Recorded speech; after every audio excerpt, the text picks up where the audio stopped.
இது ஏதோ குற்றம் உள்ள நெஞ்சு, அது போக அவருக்கு மனசு இல்ல, அப்படிலாம் கிடையாது. அவர் ரொம்ப அவருக்காக அவரை பார்க்கணும்னு நின்னு, அவருக்காக பல மணி நேரம் காத்துட்டு இருந்து உயிர் விட்டவர்கள் குடும்பத்தை அந்த காணொலியிலே ஏற்கனவே இந்த 4 நிமிஷம் 4:30 நிமிஷம் போட்டார்ல, அதிலே சொன்னாரே, நானும் மனுஷன் தானேங்க, எனக்கும் போய் உடனே அவங்களெல்லாம் பார்க்கணும், மருத்துவமனையில சந்திக்கணும்னு ரொம்ப இதுவா தான் இருந்தது.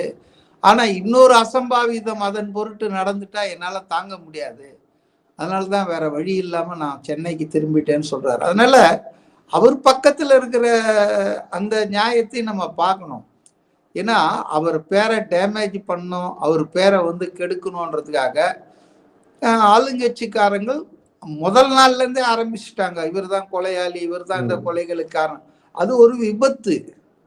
அந்த விபத்து தற்செயலா நடந்த விபத்தா, இல்ல யாராவது திட்டமிட்டு நடத்தினார்களா, கான்ஸ்பிரசி ஆங்கிள் இருக்குதா, இதெல்லாம் விசாரணை எஸ்ஐடி பண்ணணும், ஆணையம் பண்ணணும், நாளைக்கு சிபிஐ வந்தா விசாரிக்கணும். இப்ப நாம அது மேல எதுவும் கருத்து சொல்றதுன்றது அவ்வளவு சரியா இருக்காது.